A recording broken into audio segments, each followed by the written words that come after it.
Hello students, welcome to my YouTube channel Procam. जैसा कि आपको पता है, हमने पी ब्लॉक एलिमेंट्स के पार्ट फर्स्ट में जनरल इंट्रोडक्शन पढ़ लिया था। अभी हम पार्ट सेकंड में हम टॉपिक कवर करेंगे general electronic configuration for P block elements. And क्योंकि आपके सिलेबस में ग्रुप 15 से ग्रुप 18 एलिमेंट्स हैं, 12th सिलेबस में ग्रुप जो 13 और 14 है वो आपके 11th के सिलेबस में आ चुके हैं, तो हम ग्रुप 15 से स्टार्ट करेंगे। तो हम जनरल इलेक्ट्रॉनिक कॉन्फ़िगरेशन की बात कर रहे हैं। हमारी general electronic configuration for P block elements के लिए हम लिखेंगे NS2 NP 1 से 6 तक। इसका मतलब क्योंकि इसमें अंदर कौन पी ब्लॉक एलिमेंट्स के अंदर ग्रुप 13 से लेके ग्रुप 18 तक है, तो ग्रुप 13 के लिए जनरल इलेक्ट्रॉनिक कॉन्फ़िगरेशन लिखेंगे। फॉर एग्जाम्पल हम ग्रुप 13 के लिए लिखते हैं ग्रुप 14, और ऐसे हम एक बार सबके लिए लिखकर देखते हैं। सबकी अभी जनरल बोल रही हूँ। जनरल का मतलब होता है हर एलिमेंट में वो फॉलो हो गई। तो ग्रुप 13 के लिए हम लिखेंगे NS2 NP1। इसमें एक इलेक्ट्रॉन आएगा, एक इलेक्ट्रॉन फिल किया तो सेकंड वाले में दूसरा इलेक्ट्रॉन आएगा, that will be equal to NS2 NP2। Group 15 के लिए NS2 NP3। लुक, ये जो हाफ फिल्ड कॉन्फ़िगरेशन आ गई है, क्योंकि हम जो पेयरिंग होती है किसी भी डीजनरेट जब शेल होती, सब शेल होती है, तो उसमें तभी पेयरिंग शुरू करते हैं जब वो हाफ फिल्ड कॉन्फ़िगरेशन अचीव कर ले। तो इसके बाद जो फोर्थ इलेक्ट्रॉन आएगा तो हम पेयरिंग स्टार्ट करेंगे यहां से, और that is NS2 NP4, it is NS2 NP5 and it is NS2 NP6। P में 6 इलेक्ट्रॉन्स आते हैं, 3 ऑर्बिटल्स होते हैं। तो यहाँ पर ये जो होती है इसकी कॉन्फ़िगरेशन, जो शेल है उसका बिल्कुल कंप्लीट हो चुका है, तो इसीलिए इनको हम इनर्ट गैसेस बोल रहे थे। तो अगर आपने नोटिस किया हो तो हर एक के अंदर जो ये चीज है ये कॉमन है। इसका मतलब S की फिलिंग ऑलरेडी हो चुकी है हर पी ब्लॉक एलिमेंट के ग्रुप में। तो ये वाला तो पी ब्लॉक एलिमेंट्स के लिए NS2 तो फिक्स हो गया। जब हम ग्रुप 13 पे चल रहे हैं तो एक इलेक्ट्रॉन फिल हुआ, और ऐसे सोन हम इंक्रीजिंग ऑर्डर में जाएंगे तो 6 इलेक्ट्रॉन फिल हो चुके हैं। इसी वजह से पी ब्लॉक एलिमेंट के लिए जनरल इलेक्ट्रॉनिक कॉन्फ़िगरेशन होगी NS2 NP में 1 से लेके 6 इलेक्ट्रॉन तक पॉसिबल है। फॉर एग्जाम्पल अगर आप टैली करना चाहते हैं, कोई भी आप एलिमेंट ले लें, फॉर एग्जाम्पल हम यहाँ नाइट्रोजन और फॉस्फोरस ले रहे हैं। आप जनरल इलेक्ट्रॉनिक कॉन्फ़िगरेशन के हिसाब से अगर आप इनको लिखेंगे तो नाइट्रोजन में 7 इलेक्ट्रॉन्स होते हैं, और इसकी कॉन्फ़िगरेशन एक्चुअली क्या होती है 1s2 2s2 and 2p3 and so on. आप फॉस्फोरस के लिए लिखेंगे 1s2 2s2 2p6 3s2 and 3p3। देखो 3 2 4 5 5 4 2 7 इलेक्ट्रॉन्स कंप्लीट हो गए हैं। और यहाँ पर 2 2 4 6 10 2 12 13 14 15, तो 15 इलेक्ट्रॉन कंप्लीट हो गए हैं। तो यहाँ पर आप देखेंगे ध्यान से P के अंदर 3 इलेक्ट्रॉन्स आए हैं। इसमें सेकंड शेल के जो P ऑर्बिटल थे वो भरे गए हैं। इसमें जो थर्ड हमारी शेल है उसका जो सब शेल है P वो भरा गया, हाफ फिल्ड हुआ है। तो इसका मतलब क्या हुआ, जो N की वैल्यू है सिर्फ वो चेंज हो रही है, बाकी ये वालों में कोई चेंज नहीं है। S में 2 इलेक्ट्रॉन है और P में 3 है, जैसे कि आप इसमें देख सकते हैं। इसके अंदर S में 2 इलेक्ट्रॉन है, P में 3 है, लेकिन शेल कौन सी भरी जा रही है, सेकेंड शेल। यहाँ पर जब आप इसका नेक्स्ट मेंबर देखेंगे, ग्रुप में डाउन जाते हैं तो फॉस्फोरस आता है, और दैट इज 3s2 है और 3p3 है। इसका मतलब S में वही 2 इलेक्ट्रॉन है, P में वही 3 इलेक्ट्रॉन है, जस्ट चेंज किस में आया है, उसके प्रिंसिपल क्वांटम नंबर के अंदर, दैट इज N। N की वैल्यू हम चेंज करते जाएंगे। अब जैसे जैसे ग्रुप में जाएंगे, ये 2p3 आया है, यहाँ पे 3p3 आया है, तो नेक्स्ट वाले में फिर 4p3 आएगा and 5p3 and 6p3 and so on. इसका मतलब सिर्फ N की वैल्यू में चेंज आएगा। तो सम अप करके हम जनरल इलेक्ट्रॉनिक कॉन्फ़िगरेशन क्या लिख सकते हैं, NS2 NP 1 से लेके 6 तक। अब हम बात करते हैं ग्रुप 15 एलिमेंट्स की। ये हमारा हो चुका है फॉर पी ब्लॉक एलिमेंट्स की जनरल इलेक्ट्रॉनिक कॉन्फ़िगरेशन। तो हम ग्रुप 15 एलिमेंट्स स्टार्ट कर रहे हैं। ग्रुप 15 एलिमेंट्स कौन से होते हैं? ग्रुप 15 हम लिखते हैं nitrogen, phosphorus, arsenic, antimony, bismuth. तो हमारे पास आ चुके हैं nitrogen, phosphorus, arsenic, antimony, bismuth. इनके नाम से थोड़ा सा ये डिफरेंट है, जैसे ये जो है एलिमेंट नाम एंटीमनी आ रहा है बट S भी है, तो आप थोड़े से जो अलग नाम है उनको थोड़ा सा ज्यादा ध्यान रखें। ग्रुप 15 एलिमेंट्स को हम निकोजेंस भी बोलते हैं। P साइलेंट होता है और हम इन्हें निकोजेंस भी बोलते हैं। तो ये इनका नाम हो गया निकोजेंस। अब हम बात करते हैं नाइट्रोजन, एंड फॉर नाइट्रोजन ये आपको याद रखने पड़ेंगे, phosphorus, that is arsenic, antimony and bismuth. अब हम बात कर रहे हैं इनकी अकरेंस की।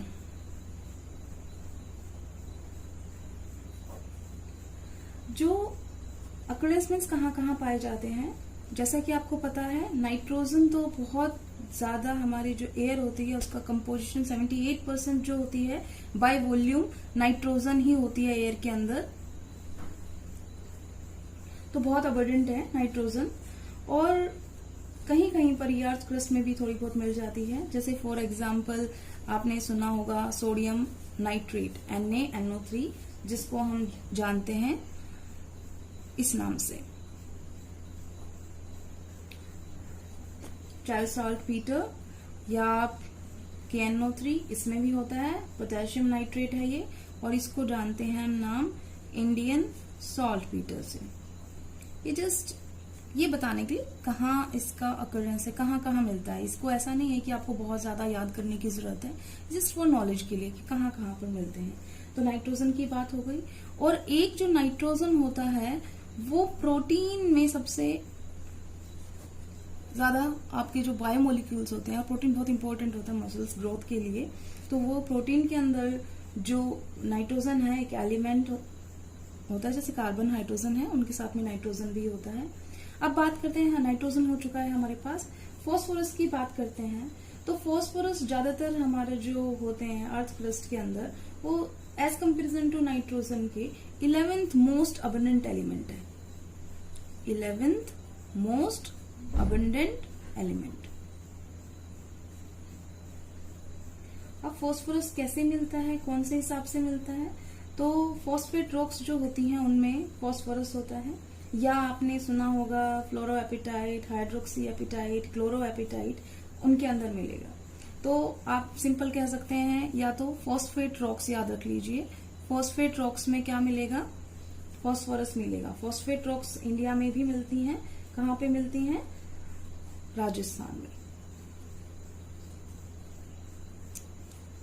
अब बात करते हैं हम आर्सेनिक की। तो आर्सेनिक है, आपने नाम भी सुना होगा, आर्सेनिक थोड़ा सा पॉइजनस होता है नेचर के अंदर। और जो ये आर्सेनिक, बिस्मुथ और हमारा एंटीमनी है, ये तीनों एलिमेंट बहुत कम मात्रा में होते हैं, they are not very abundant. तो बहुत कम मात्रा में मिलते हैं, तो ट्रेसेस में मिलते हैं। तो इतना आपको समझ में आ गया, अकरेंस आ गई है। अगर हम अब यहाँ पर जनरल इलेक्ट्रॉनिक कॉन्फ़िगरेशन लिखें किसकी, ग्रुप 15 एलिमेंट्स की, तो आप क्या लिखेंगे, NS2 NP3, राइट। हमने यहाँ पे किया था इसे NS2 NP3 ग्रुप 15 के लिए। ये वाले जो हैं ये आपके 11th सिलेबस में है, तो हम ये नहीं करेंगे, हम सिर्फ कौन से करेंगे, ये 4 ग्रुप करेंगे, ये आपके 12th के सिलेबस में है। तो इतना हमने क्या किया अभी तक कि हमने जनरल इलेक्ट्रॉनिक कॉन्फ़िगरेशन पता कर ली है और हमने अकरेंस ऑफ एलिमेंट्स भी पता कर लिए हैं। अब हम आते हैं एटॉमिक प्रॉपर्टीज पर। तो एटॉमिक प्रॉपर्टीज में ग्रुप 15 की एटॉमिक प्रॉपर्टीज, तो सबसे पहले आता है हमारा एटॉमिक साइज।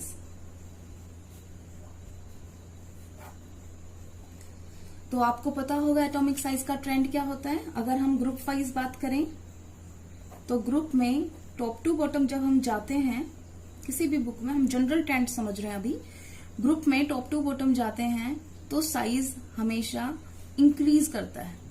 क्यों इंक्रीज करता है, बिकॉज जो शेल होती हैं वो इंक्रीज कर रही हैं। जैसे फॉर एग्जांपल अभी आपने थोड़ी देर पहले पढ़ा था, पहले 2p3 भरा जा रहा था नाइट्रोजन के अंदर, फिर फास्फोरस के अंदर 3p भरा जा रहा था, तो इस वजह से शेल बढ़ रही हैं।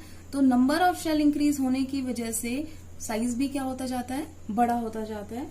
तो इसका मतलब क्या हुआ, हम ग्रुप 15 में बात कर रहे थे nitrogen, phosphorus, arsenic, antimony and bismuth. तो इसका मतलब हुआ जब हम आप नीचे की साइड जाएंगे, क्योंकि शेल बढ़ रही है। शेल कैसे बढ़ रही है, देखो यहाँ पर 2p3 था, यहाँ पे 3p3 होगा, यहाँ पे 4p3 होगा, यहाँ पे 5p3 होगा, यहाँ पे 6p3 होगा।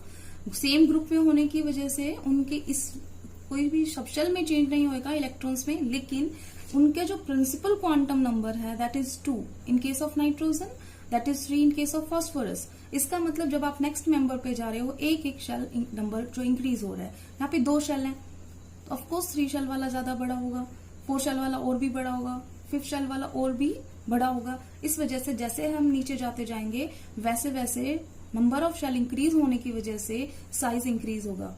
तो आपका क्वेश्चन आप बता सकते हैं अगर पेपर में आता है कि which is larger in size, nitrogen और फास्फोरस। इन दोनों में से अगर आपको आंसर करना है कि नाइट्रोजन और फास्फोरस या एंटीमनी, कोई भी आपको कंपैरिजन के लिए दे सकते हैं, तो आप क्या आंसर करेंगे? क्योंकि आपको पता है कि ये सेम ग्रुप के मेंबर्स हैं, तो आप ग्रुप लिखेंगे, उसके बाद उसकी पोजीशन देखेंगे। नाइट्रोजन ऊपर है तो ऑफकोर्स इसको छोटा होना चाहिए, फास्फोरस बड़ा होना चाहिए। तो आपका आंसर होगा कि phosphorus has larger size as comparison to nitrogen. Reason आप बता सकते हैं क्योंकि नंबर ऑफ शेल इसके अंदर ज्यादा है।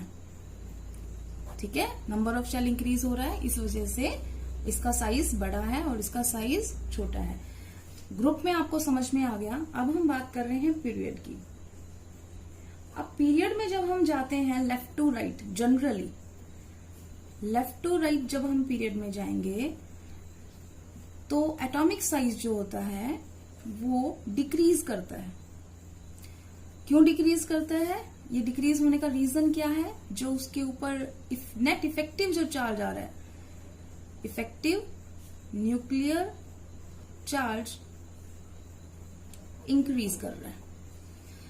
अगर आपको ये बात समझनी है, नहीं समझ में आ रही जो मैं कह रही हूं, तो आप एक अज्यूम करें अपने आप को, आप इलेक्ट्रॉन को मान लें अपने आप को, दैट इज स्टूडेंट। आप प्रोटॉन या चार्ज को, पॉजिटिव चार्ज को आप बोलो न्यूक्लियर चार्ज भी बोलो, और उसको आप मान लो क्या? टीचर्स। और आप शेल को मान सकते हैं आपका क्लासरूम। ठीक है, ये आप अज्यूम कर लीजिए। तो आपको जो भी एटॉमिक प्रॉपर्टी समझने के लिए बहुत हेल्प करेगा आपकी। इलेक्ट्रॉन को मानना है अपने स्टूडेंट, प्रोटॉन या न्यूक्लियर चार्ज को मानना है अपने टीचर्स, और शेल को मानना है क्लासरूम। तो फॉर एग्जाम्पल हम ग्रुप की बात कर रहे थे, तो ग्रुप में क्या हुआ है कि पहले एक कमरे में बैठे थे बच्चे, ठीक है। उसके बाद हमने क्या किया, अगली बार में हमने 2 कमरों के बीच की दीवार को तोड़ दिया, तो साइज इंक्रीजेस, दीवार टूट गई है तो size of that classroom will increase. यही इंक्रीज हो रहा है, एक दीवार टूट गई, तीसरे पे आ गया है, फिर नेक्स्ट वाले में एक और दीवार टूट गई, शेल साइज और इंक्रीज होगा, क्लासरूम और बड़ा हो जाएगा। तो इसका मतलब एटॉमिक साइज बढ़ रहा है। इसको समझने के लिए आपको क्या करना है, पीरियड में जा रहे हैं। अब पीरियड में जाएंगे जब हम left to right, for example हमारे पहले कौन मेंबर आते हैं पी ब्लॉक में? ग्रुप 13 आ रहा था, ग्रुप 14 आ रहा था, और हम ग्रुप 15 और सो ऑन ग्रुप 16। अब हम चारों की बात करते हैं। तो यहाँ पर था हमारा कौन? बोरोन, कार्बन, नाइट्रोजन और ऑक्सीजन। अब इन चारों में से बात करते हैं किसका साइज बड़ा है, किसका साइज छोटा है। तो जब हम यहाँ पे जा रहे हैं, इसका है हमारे पास atomic number 5, this is 6, this is 7 and this is 8। तो इसके हिसाब से इसके पास कितने प्रोटॉन है? 5 ही प्रोटॉन है, 5 इलेक्ट्रॉन है, ठीक है। शेल कौन सी है इसके अंदर? अगर आप कॉन्फ़िगरेशन लिखेंगे इसकी तो 1s2, 2s2 and 2p1 second shell. तो यहाँ पे कौन सी शेल भरी जा रही है? पीरियड नंबर 2 है ये। और कौन सी शेल कंप्लीट हो रही है यहाँ पर? शेल 2, उसमें फिलिंग हो रही है, अभी भरी नहीं है। यहाँ पे बात करेंगे तो दैट इज 6 प्रोटॉन एंड 6 ही इलेक्ट्रॉन। तो what will be the configuration? 1s2, 2s2 and 2p2, 2p3 इसके अंदर और इसके अंदर 2p4। अगर आपने कुछ महसूस किया हो तो यहाँ पे जब मैंने आपको एज्यूम्शन करने के लिए कहा था, तो अब क्या हो रहा है, आपका क्लासरूम सेम है, इसका मतलब शेल सेम है। शेल हमेशा क्या रहा है? सेम रहा है। अब शेल सेम है तो क्या चीज चेंज हो रही है? एटॉमिक नंबर के साथ प्रोटॉन भी इंक्रीज होता है और इलेक्ट्रॉन भी इंक्रीज होता है। 6, एक इलेक्ट्रॉन, एक प्रोटॉन बढ़ रहा है हर एक के अंदर। तो अब आप मुझे बता सकते हैं कि टीचर के बढ़ने से इफेक्ट ज्यादा होने वाला है कि स्टूडेंट के बढ़ने से? आपने देखा होगा आपकी क्लास में एक टीचर 50 को भी कंट्रोल कर सकता है ना। तो इसका मतलब इफेक्ट किसका ज्यादा है, टीचर का ज्यादा है एज कंपेरिजन टू स्टूडेंट। जब एक स्टूडेंट बढ़ रहा है तो फॉर एग्जाम्पल एक टीचर एक स्टूडेंट का रेशियो था और अब यहाँ पर 6 प्रोटॉन और 6 इलेक्ट्रॉन का है, आगे जा रहे हैं तो 7 प्रोटॉन 7 इलेक्ट्रॉन, इसका मतलब 7 टीचर्स पर 7 स्टूडेंट्स 1:1 आई हुई है। तो आप बता सकते हैं किस वाली क्लास में ज्यादा शोर होने वाला है, कौन सी इनडिसिप्लिन क्लास होने वाली है, या आप कंपैरिजन में कौन सा ज्यादा डिसिप्लिन वाला क्लास होगा, कौन सी क्लास होगी जिसमें टीचर्स की ज्यादा रेशो है या ज्यादा नंबर है। तो इसमें कितने हैं, 5 टीचर्स, इसमें 6 टीचर्स, इसमें 7 टीचर्स, इसमें 8 टीचर्स। एक बच्चा बढ़ने से टीचर को कोई फर्क नहीं पड़ने वाला, लेकिन स्टूडेंट को बहुत फर्क पड़ने वाला है।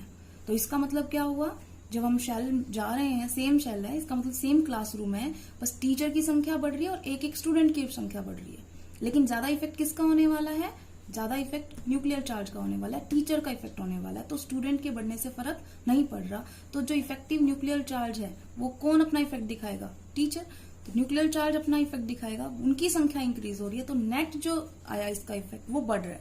अब वो बढ़ने से क्या हुआ, बच्चों पे ज्यादा, एक तरीके से डिसिप्लिन कह सकते हैं, ज्यादा डिसिप्लिन क्लास होगी तो ज्यादा छोटी होगी, ज्यादा छोटी होती जाएगी। इसका मतलब जैसे जैसे हम left to right in a period जाएंगे तो एटॉमिक साइज डिक्रीज कर रहा है। Reason being here net effective nuclear charge increase होने की वजह से। आई थिंक इतना आपको क्लियर हो गया होगा।